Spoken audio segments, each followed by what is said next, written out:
Il y a parfois des vidéos ou des déclarations de personnes qui disent que Jésus n'a jamais dit qu'il était Dieu. Que Jésus n'a jamais dit qu'il est Dieu. Oh, il y a des phrases qu'il faut comprendre. Hein? Il y a des phrases qu'il faut comprendre. Voilà. Il y a des phrases à travers lesquelles, quand vous l'écoutez, vous comprenez bien qu'il proclame sa divinité. Il proclame sa divinité, je le répète. Quand dans la prière sacerdotale, Jésus dit au Père Céleste, « Père, glorifie-moi de la gloire que j'avais auprès de toi avant que le monde fût. » Écoutez bien, avant que le monde fût, Père, glorifie-moi de la gloire que j'avais auprès de toi avant que le monde fût. C'est-à-dire qu'avant la création, lui, il était auprès du Père Céleste. Et il était glorifié, il avait la gloire. C'est pour ça que nous disons que Jésus est vrai homme et vrai Dieu. Il dit avant que le monde fût. Mais lui-même, il est né quand? En tant qu'être humain, il est né quand? Mais il vous dit une phrase qui concerne ce qu'il était avant que le monde ne soit créé. Avant la création. C'est de ça qu'il s'agit. Il faut être un peu intelligent pour comprendre cela. Hein? Pour ceux qui viennent dire que Jésus n'a jamais dit qu'il est Dieu, je suis vraiment désolé. Quand Jésus dit encore, « Qui m'a vu, a vu le Père ». Parce qu'il y a un épisode des évangiles où on voit Philippe qui dit, « Montre-nous le Père et cela nous suffit ». Qu'est-ce que Jésus a dit? Il dit, « Mais Philippe, ça fait longtemps que tu es avec moi et tu ne me connais pas. Mais qui m'a vu a vu le Père. » Mais le Père, c'est qui? C'est Dieu. Abba. Le Père, c'est Dieu. Il dit que celui qui l'a vu, il a vu lui, Jésus, là, a vu Dieu. C'est ce que ça veut dire. Hein? Soyez un peu intelligent. Qu'est-ce qu'il dit encore? Le Père et moi, nous sommes un. Le Père et moi, nous sommes un. Quand on dit un, cela veut dire quoi? Ça veut dire qu'ils sont des égaux. Ils sont de la même nature. Hein? Ils sont de la même nature. C'est pour ça qu'on dit que le Christ Jésus est consubstantiel au Père. C'est cela. Ils sont de la même nature. C'est ce que le Père même dit dans l'épisode du baptême de Jésus-Christ. Où on entend la voix du Père qui dit « Celui-ci est mon Fils bien-aimé, en qui j'ai mis toute mon affection. » Mais un fils et un père sont de même nature. Mais il y a des gens qui ne comprennent pas. Ils disent que ouais, Dieu n'a pas d'enfant. Mais il ne s'agit pas d'un enfant issu des organes physiques.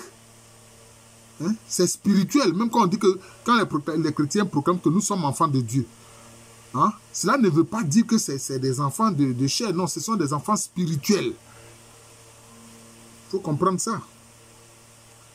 Mais quand Jésus dit encore, « Je suis le chemin, la résurrection et la vie », il dit c'est lui qui est la vie.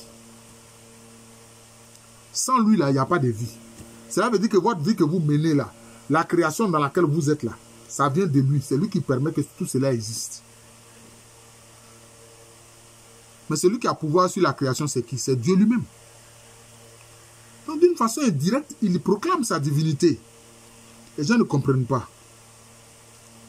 Il a fait une autre déclaration très forte devant les Juifs, devant les pharisiens et puis devant les sadducéens. Il dit quoi? Avant qu'Abraham ne soit, moi je suis. Avant qu'Abraham ne soit, moi je suis. Mais je suis là, c'est quoi? Hein? Ayez. Cela veut dire quoi? C'est le nom que Dieu a révélé à Moïse dans le buisson ardent. Il a dit, va dire aux enfants d'Israël que je suis m'envoie. Je suis, c'est un nom de Dieu. C'est le nom de Dieu sous lequel Dieu s'est révélé à Moïse. Or, qu'est-ce que Jésus dit? Avant Abraham, moi je suis. D'ailleurs, ceux qui étaient à côté ont compris immédiatement qu'il se proclamait Dieu. C'est pour ça qu'ils ont cherché à le lapider. Ils ont dit, mais toi, tu n'as même pas 50 ans. Hein? Vous comprenez? Et puis tu dis que avant Abraham, toi, tu es. D'ailleurs, si ces mêmes entrefaits, il avait dit, Abraham a vu mon jour et il s'est réjoui. Abraham a vu mon jour et il s'est réjoui. Ses adversaires, ses ennemis disent quoi? Toi, tu n'as même pas 50 ans encore, et puis c'est toi qui dis qu'Abraham a vu ton jour et puis il s'est réjoui. Non, voilà le problème. Et puis, devant la Samaritaine, au bord du puits de Jacob, il a bien révélé à la Samaritaine que c'est lui le Christ, c'est lui le Machia. Or, on sait que le Machia, il est divin. Il est d'essence divine. Le Machia, c'est-à-dire le Messie, le Christ, il est d'essence divine. Hein? Il a dit à la Samaritaine, parce que quand elle a dit, vous les Juifs, vous dites qu'on doit adorer Dieu au temple à Jérusalem. Mais nous, les Samaritains, nos ancêtres nous ont dit que c'est sur le mont Garizim, le mont de la bénédiction, que nous devons adorer Dieu. Où Jésus-Christ lui a dit, ce n'est ni à Jérusalem, ni ailleurs qu'il faut adorer Dieu, mais on va l'adorer maintenant en vérité, en esprit. Et puis elle a dit, mais nos ancêtres nous ont dit que quand le Messie sera là, il va tout nous expliquer. Jésus lui a dit quoi? Il dit, moi qui te parle là, je le suis. Moi qui te parle là, je le suis. C'est-à-dire, moi qui te parle là, je suis le Messie. Et elle a cru. Elle et tout son village d'ailleurs. Voilà les faits. Ça. Qu'est-ce que Jésus dit? Il dit encore que le Père est en lui et lui, il est dans le Père. Que je suis sorti du sein de Dieu. Je suis sorti du sein de Dieu. Je suis dans le Père et le Père est en moi. Vous comprenez? Voilà. Donc Jésus proclame ainsi sa divinité. Voilà, il proclame ainsi sa divinité. Il faut comprendre. Hein? Qu'est-ce qu'il fait? Quand de son souffle,